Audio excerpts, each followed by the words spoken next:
अस्सलाम वालेकुम नाज़रीन। प्रोग्राम हॉट इशू में माया तवानी मेज़बान सबीन मेमण।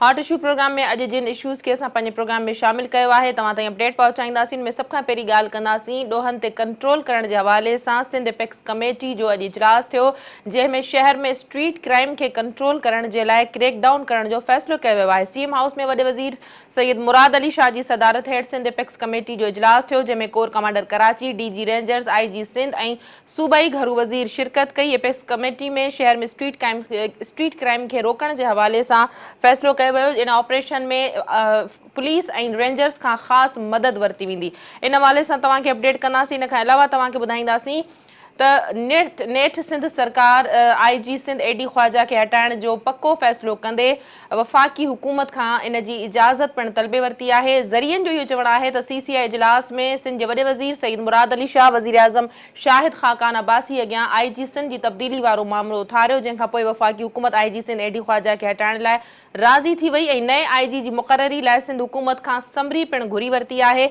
ज़रियन जो इहो चवणु आहे त सिंध हुकूमत एआईजी अब्दुल मजीद दस्ती के नओं आईजी सिंध मुक़रर करण जी सिफारिश पिण कई है।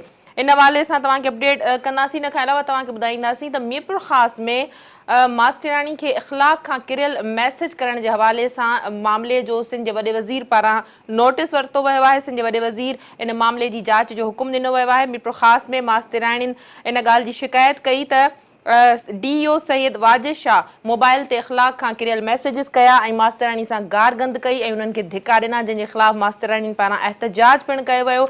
उन मौक़े ते पुलिस पहुची करे सूरत हाल ते कंट्रोल आंदो। मामलो मीडिया में अचण खां पोइ सिंध जे वॾे वज़ीर पारां इन मामले जी जांच जो हुकुम ॾिनो वियो आहे।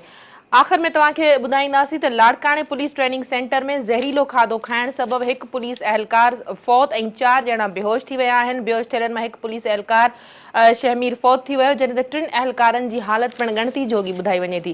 प्रोग्राम की शुरुआत कंदासीं। सब खां पहिरीं ॻाल्हि कंदासीं सिंध एपेक्स कमेटी के इजलास के हवाले से, जेको अॼु सिंध जे वॾे वज़ीर सैयद मुराद अली शाह जी सदारत में थियो।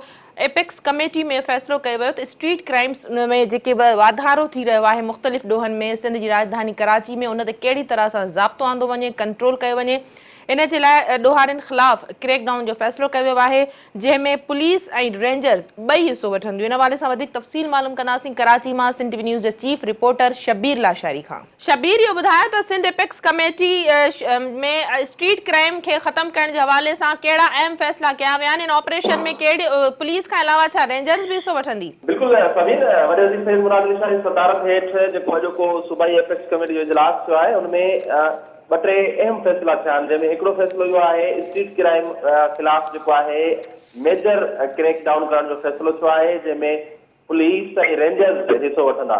वॾे वज़ीर सैयद मुराद अली शाह जो चवणो इजलास दौरान त स्ट्रीट क्राइम जेको आहे उहो हिन वक़्तु जेको आहे वॾो मसइलो बणिजी वियो आहे, उनजो ख़ात्मो जेको आहे उहो ज़रूरी आहे।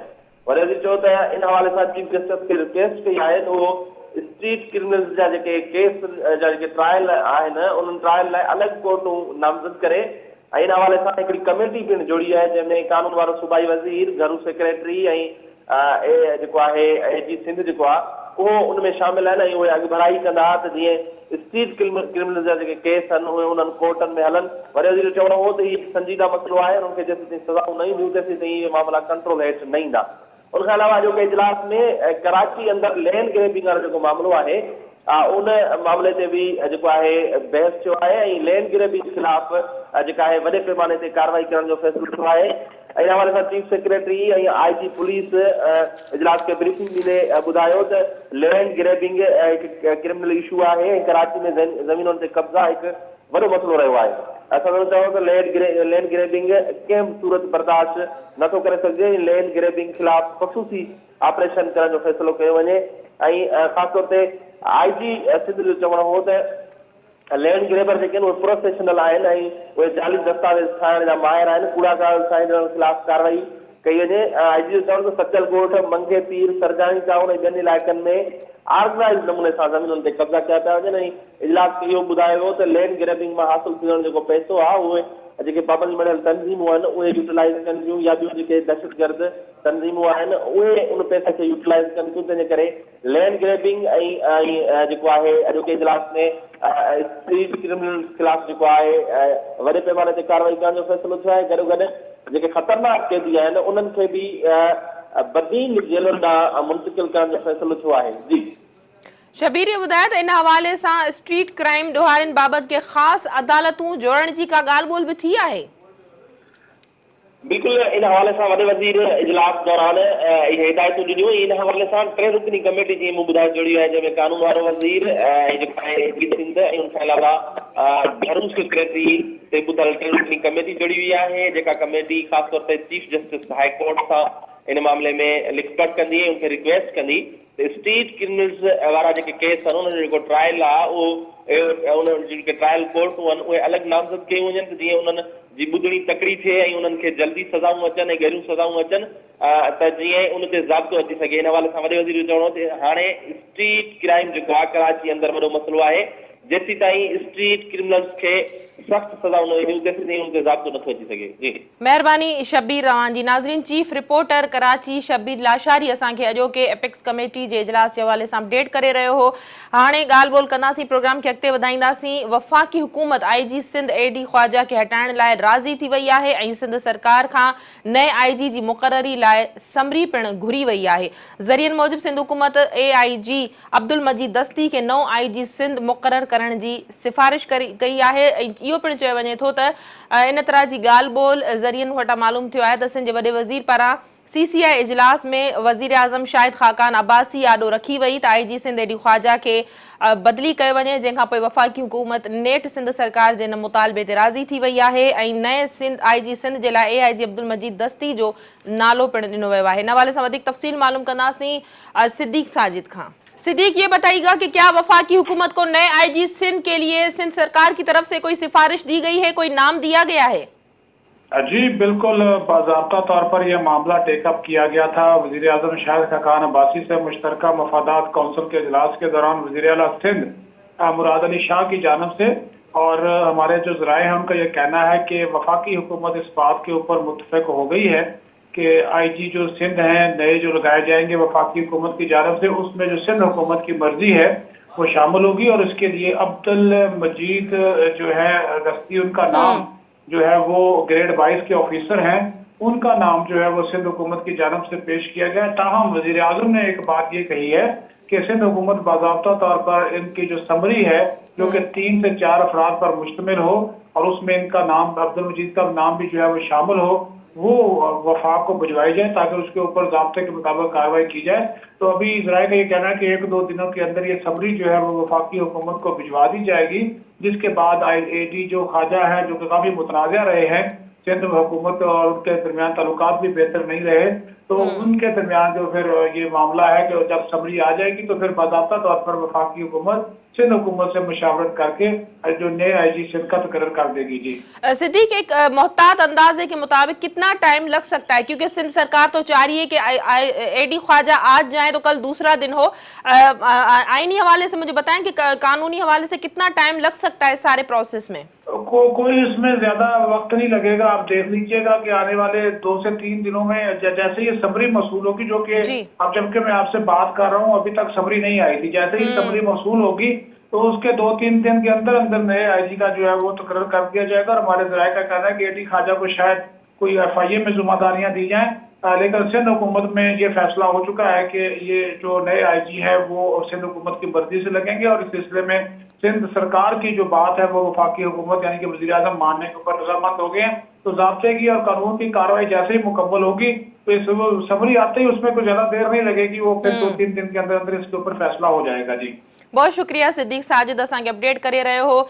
इन ॻाल्हि जी कंफर्मेशन ज़रियनि वटां मिली आहे त CCI इजलास में सिंध जे वॾे वज़ीर पारां वज़ीर आज़म शाहिद खाकान अब्बासी आॾो IG सिंध AD ख्वाजा जी तब्दीली वारो मामिलो उथारियो वियो हो, जंहिं ते वज़ीर आज़म पारां ख़ातिरी कराई वई त जेका समरी मोकिली वेंदी उन में नए IG सिंध उन अब्दुल मजीद दस्ती जंहिंखे सिंध सरकार IG सिंध मुक़रर करणु चाहे थी, उन जे नाले खां अलावा कुझु ॿिया नाला बि शामिल हुअणु घुरिजनि त जीअं बाक़ाइदा हिकिड़ो प्रोसेस थिए जंहिंमें इहो चयो वञे थो त सिंध सरकार जल्द अज़ जल्द इन मामले खे उकलाइणु चाहे थी। इन करे हिन वक़्त ताईं त समरी अञा जेका आहे न मिली सघी आहे, पर ईंदड़ 2-3 ॾींहंनि में इहो चई सघिजे थो त AIG अब्दुल मजीद दस्ती सिंध जो नओं IG सिंध मुक़रर थी सघे थो। प्रोग्राम जे सिलसिले खे कंटिन्यू रखंदासीं। वक़्तु आहे मुख़्तसिर वक़फ़े जो, वठूं था वक़फ़ो।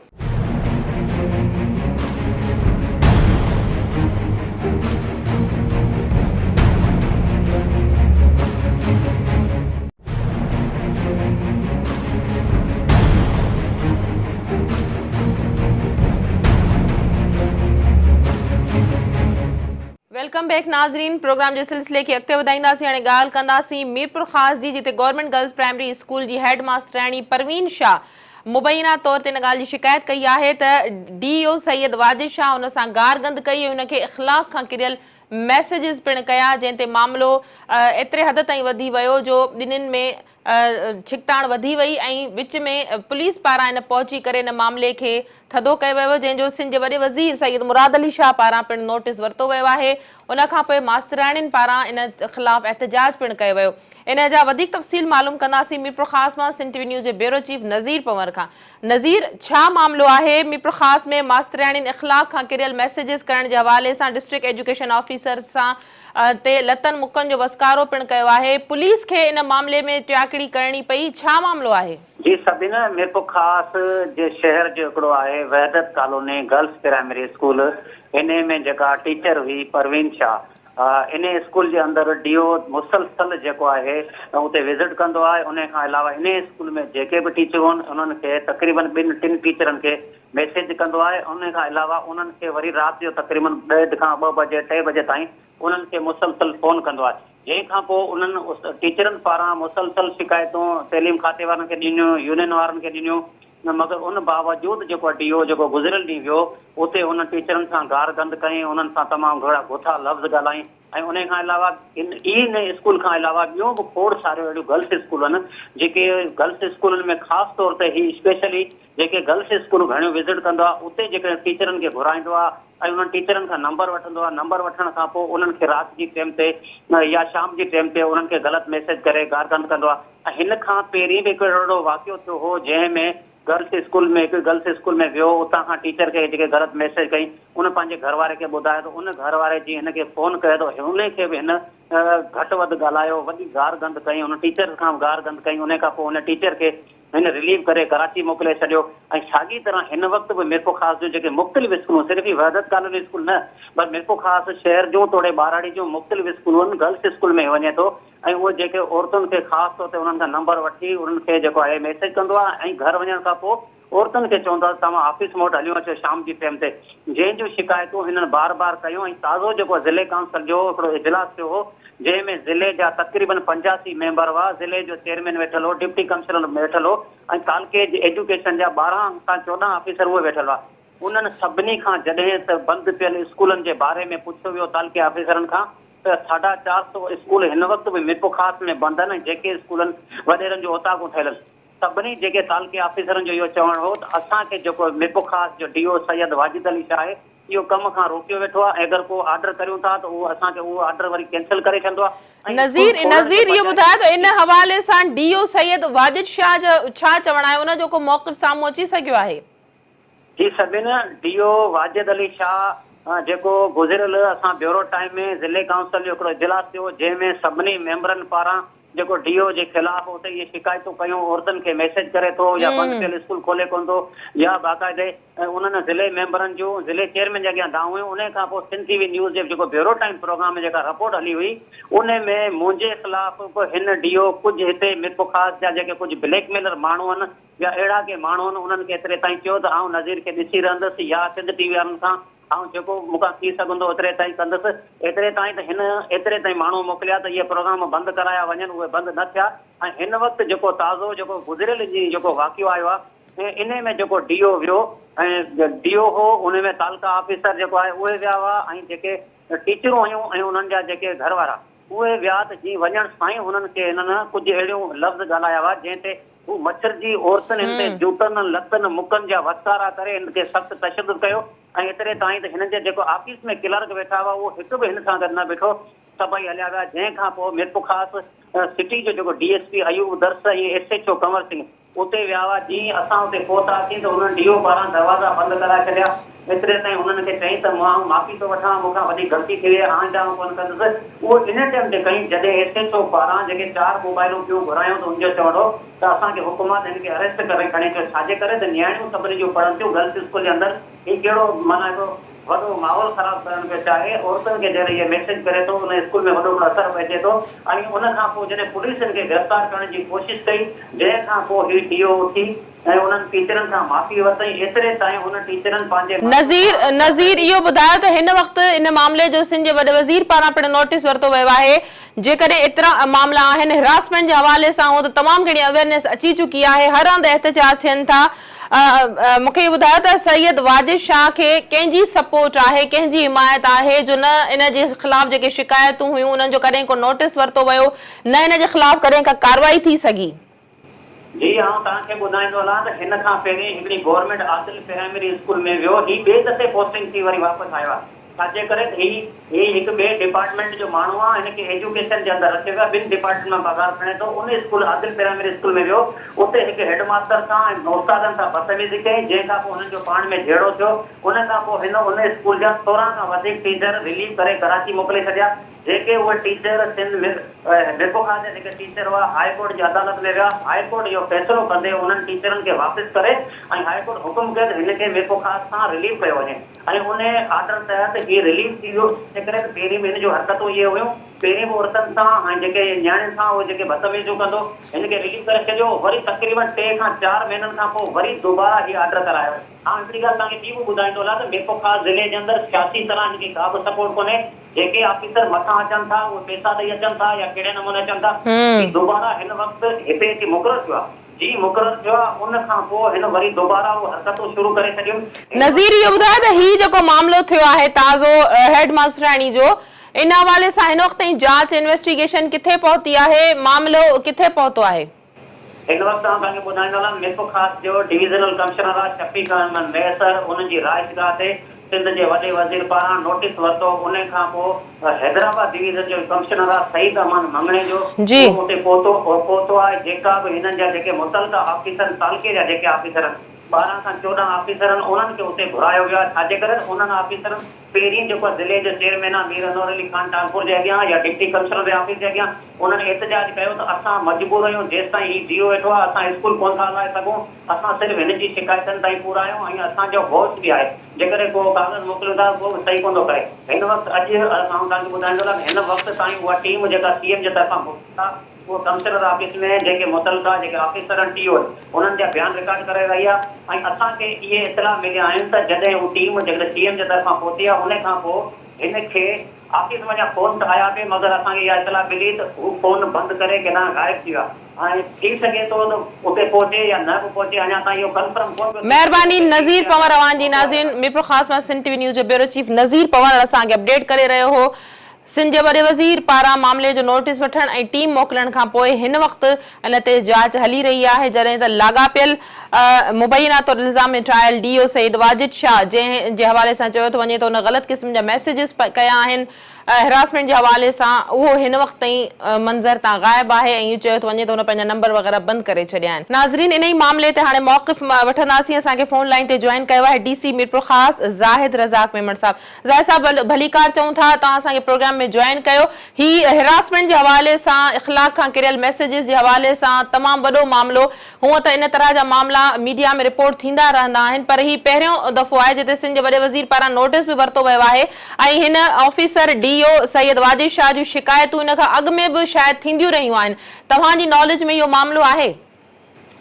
जी जी, कल्ह एक्चुअली इहा ॻाल्हि हलियो टेलीविजन ते टिकर असां ॾिठो ऐं उन हवाले सां पोइ जेको आहे सो कंसर्न जेको थाणे जो SHO उते पुॻो त उते को मक़सदु कुझु टीचर्स हुयूं हिननि जे डीओ जी ऑफिस में ऐं उन्हनि जो मौक़ो इहो ई हुयो त जेको आहे असांखे मुख़्तलिफ़ ऑकवर्ड आवर्स में डीओ साहब कॉल करे थो राति जो लेट आवर्स में ऐं मोकल वारे ॾींहुं ऐं जे असां फ़ोन वग़ैरह अटेंड नथा करियूं त उहो असांखे शोकाज़िस वग़ैरह बि मिलनि था ऐं उन हवाले सां उनजे वारिसनि जेको आहे उहो उन्हनि सां ॻाल्हाइण विया त उन्हनि जी पाण में तल कलामी थी वई। पर कल्ह पोइ इहो असांजो मक़सदु पुलिस जे पहुचण खां पोइ माना उन्हनि जो मौक़ो इहो आहे त वाजिद शाह जेको आहे उन ते एक्सक्यूज़ कयो ऐं रिटर्न में ॿिन्ही धुरनि में उन्हनि जो पाण में पेचअप थी वियो। इट मीन्स त ज़ाहिद वाजिद शाह इन ॻाल्हि खे कंफर्म कयो त हुननि इन तरह जी हरकत कई आहे? अच्छा, उहो बिल्कुलु उन्हनि उते कंफेस कयो त मुंहिंजी जे ॻाल्हि मां जज़्बात में ग़लति ॻाल्हाए वियो आहियां त मां उनजी माफ़ी चाहियां थो ऐं तव्हां असांजूं माऊं भेणूं आहियो ऐं उन्हनि जी का पाण में आहियो पोइ उन्हनि जी अंडरस्टैंडिंग थी आहे। वेमर साहब, इन मामले जो सिंध जे वॾे वज़ीर पारां नोटिस वरितो वियो आहे ऐं हिकिड़े रेस्पॉन्सिबल माण्हू जे तरफ़ां इन तरह जी हरकत, छा इन खे निगलेक्ट कयो वेंदो, नज़रअंदाज कयो वेंदो, ख़ासि करे औरतुनि सां इन तरह जा बिहेव्स थियनि था, मसइला थियनि था मुख़्तलिफ़ कमकार जी जायुनि ते, या इन जो नोटिस वरितो वेंदो या मामले खे ठाह कयो वेंदो, राजूनी कयो वेंदो, मामले खे दॿायो वेंदो, छो त इन सां उहे वर्कर जेके औरतूं आहिनि जेके ॿाहिरि निकिरनि थियूं उन्हनि ते तमामु घणो इन्हनि ॻाल्हियुनि जो फ़र्क़ु पए थो। न बिल्कुलु, मां अॼु जेको आहे सो हिन में अर्ज़ु कंदो वञा त जेको मीडिया में इहा शइ रिपोर्ट थियण खां पोइ ऑनरेबल चीफ मिनिस्टर साहब जेको आहे इन ॻाल्हि जो नोटिस वरितो ऐं हुननि जेको आहे कमिश्नर हैदराबाद साहब खे, सईद मंगेजे साहब खे इंक्वायरी ऑफिसर करे मोकिलियो हुयो हेॾां मीठो ख़ासि, ऐं उन्हनि पोइ सभिनी धुरियुनि जो जेको आहे उन्हनि पंहिंजे हवाले सां स्टेटमेंट्स बि कयूं आहिनि ऐं उहा डेफिनेटली उन ते इंक्वायरी फर्निश थी ऐं उहा जेके कॉम्पिटेंट अथॉरिटी ताईं वेंदी ऐं उन ते बिल्कुलु एक्शन थींदो। मेमर साहब, मूंखे ॿुधायो त हिन वक़्तु इहो माण्हू पंहिंजी पोस्ट ते कमु करे रहियो आहे, इन ॻाल्हि जी का छा गारंटी आहे त हू ॿियनि औरतुनि खे तंग न कंदो, या जे औरत पारां शिकायत कई वई आहे जंहिं मास्तराणी पारां उन ख़िलाफ़ अॻियां हली करे ही कार्रवाई न कंदो, ऐं इहो बि चयो वञे थो त हिनखे इन खां पहिरीं ट्रांसफर कयो वियो, उन खां पोइ वरी कुझु पैसा वग़ैरह ॾेई करे वरी ॿीहर पंहिंजी पोस्टिंग 2-3 महीननि खां पोइ हिते कराई वई आहे। सिंध हाई कोर्ट जो हुकुम बि हो त हिनखे हितां ट्रांसफर कयो वञे।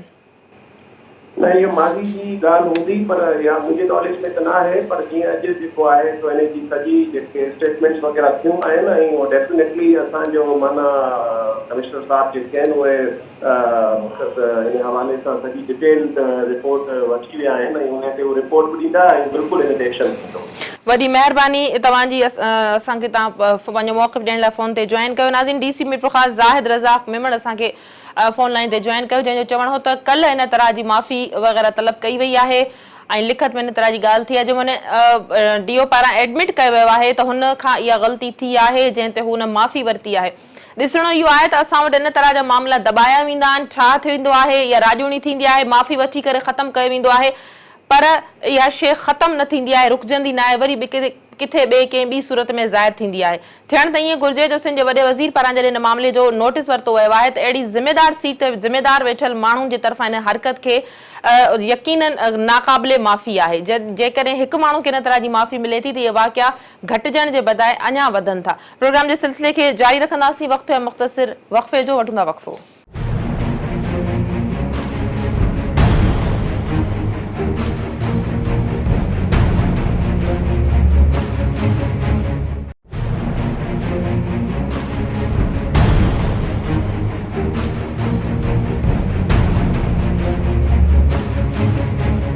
वेलकम बैक नाज़रीन, प्रोग्राम जे सिलसिले खे अॻिते वधाईंदासीं। हाणे ॻाल्हि कंदासीं लाड़काणे पुलिस ट्रेनिंग सेंटर जी, जिते ज़हरीलो खाधो खाइण सबबि हिकु पुलिस अहलकार फौत ऐं 4 ॼणा बेहोश थी विया आहिनि। चयो वञे थो त बेहोश थियलनि जी हालत पिणु ॻणती जोगी आहे, जिन खे इस्पताल मुंतक़िल कयो वियो आहे। इस्पताल इंतज़ामिया जो चवणु आहे त इन्हनि पारां ज़हरीलो खाधो खाधो वियो हो, जंहिंजे करे जंहिंमां हिकु ॼणो फौत थी वियो आहे ऐं बाक़ी जेके इस्पताल दाख़िल आहिनि उन्हनि जी हालत पिणु ॻणती जोगी ॿुधाई वञे थी। वधीक तफ़सील इन हवाले सां मालूम कंदासीं लाड़काणे मां सिंध टीवी न्यूज़ जे ब्यूरो चीफ ज़फ़र अबड़ो खां।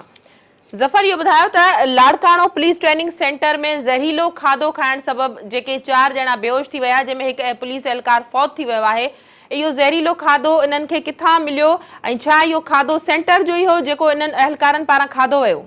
जी बिल्कुलु, ही जेको आहे लाड़काणो पुलिस ट्रेनिंग सेंटर में इहो गुज़िरियल राति जेको आहे सो इहो वाक़ियो पेश आयो आहे। इन में हाणे जेको अहलकार खणी आया उते लाड़काणे अस्पताल में जेको उते फौत थियो आहे, शहीद अली भट्ट, इहो कराची जो रवासी पुलिस अहलकार आहे ऐं 4 ॿिया जेके आहिनि उन सां गॾु बल्कि 5 हाणे थिया ई उहे, उन में हिकिड़ो एजाज़ पठान आहे, फैसल पठान, अब्दुर्रहमान ऐं उन सां गॾु ॿिया अहलकार आहिनि। इहे सभु जेके आहिनि बेहोशी वारी हालत में लाड़काणो अस्पताल जे हादसनि वारे शोबे में आंदा विया।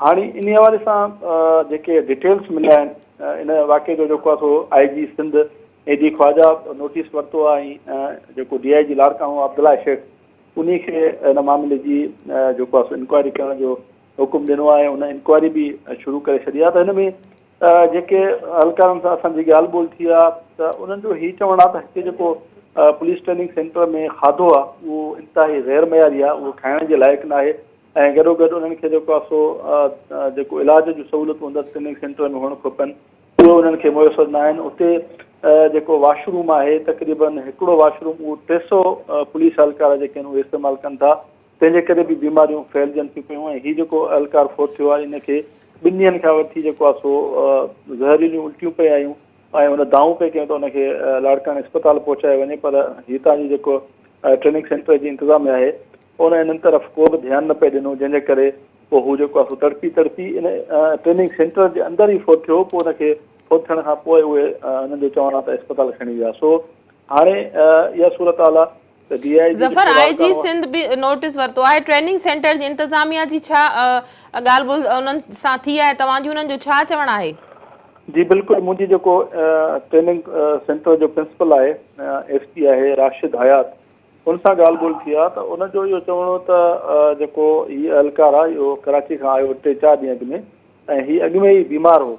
हिनखे 3-4 वारी जेको आहे असां अस्पताल खणी वियासीं, हुते हुनजो इलाज बि थियो, पर हिनजी जेका कंडीशन उहा बहितर न पई थिए, जंहिंजे करे जेको आहे सो हीउ फोत थियो आहे। बाक़ी खाधे खाइण जे करे हुनजो चवणो त इन क़िस्म जी का ॻाल्हि न थी आहे। एहलकारनि खे जेको पुलिस रूल मुताबिक़ जेको तइ थियल आहे ट्रेनिंग सेंटरनि जे अंदरि पुलिस एहलकारनि खे खाधो, उहो जेको आहे असां उन्हनि खे उन्हनि जे शेड्यूल मुताबिक़ फराहम कंदा आहियूं।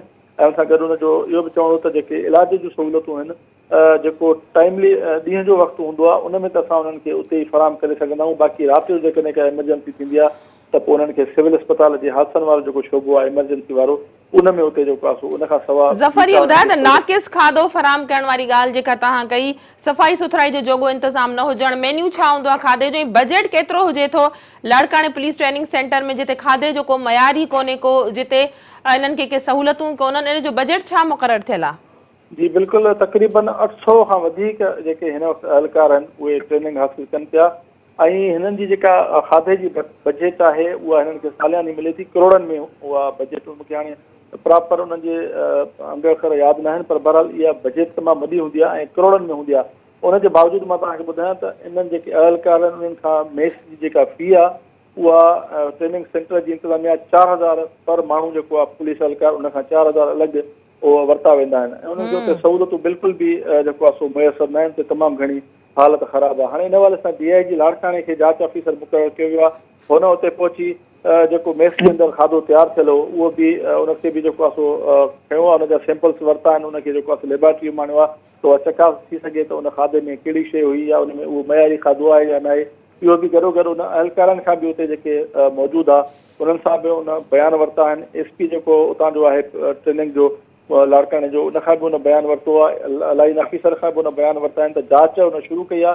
DIG लाड़काणो जो इहो चवणु आहे त असां जेको आहे सो हीउ सॼे मामले खे मुकमिल तौर ते अणधुरित नमूने सां ॾिसूं था, ऐं जेकॾहिं हिन में कंहिं बि अमलदार जी का कोताही शामिल आहे त उनजे ख़िलाफ़ सख़्तु कार्रवाई थींदी। छाकाणि त हे जेके पुलिस ट्रेनिंग सेंटर आहिनि, सिंध हुकूमत ऐं सिंध पुलिस जो जेको डिपार्टमेंट आहे उहो चाहे थो त हिनखे मुकमिल तौर ते हिकु इक्विप हुजे, मुकमिल जेको आहे सो इन लाइक़ु हुजे त उन्हनि एहलकारनि जी भरपूर नमूने सां बहितर तरबियत हुजे, उनखे उन्हनि ट्रेनिंग सेंटरनि जे अंदरि हर क़िस्म जूं सहूलियतूं जेके आहिनि फराहम थियल हुजनि। पोइ जेकॾहिं हिते उन्हनि जो चवणो त जेके एहलकारनि शिकायतूं कयूं आहिनि त उन्हनि खे जेको आहे सो सही खाधो न मिलियो आहे ऐं उनजे करे ई उनजी हालत ख़राबु थी आहे, काफ़ी उते सूरत हाल जेको आहे सो रुखी थी आहे। त उनजो चवणु त असां मुकमिल तौर ते इन ॻाल्हि खे श्योर कंदासीं त हिकु त एहलकारनि खे बहितर खाधो मिले ऐं जेका प्रॉपर बजट आहे उहा उते इस्तेमालु थिए। ट्रेनिंग सेंटरनि जे अंदरि जेका करप्शन थिए थी उनजो बि जेको आहे महिरबानी। ज़फर अबड़ो लाड़काणे मां ब्यूरो चीफ असांखे अपडेट करे रहियो हो।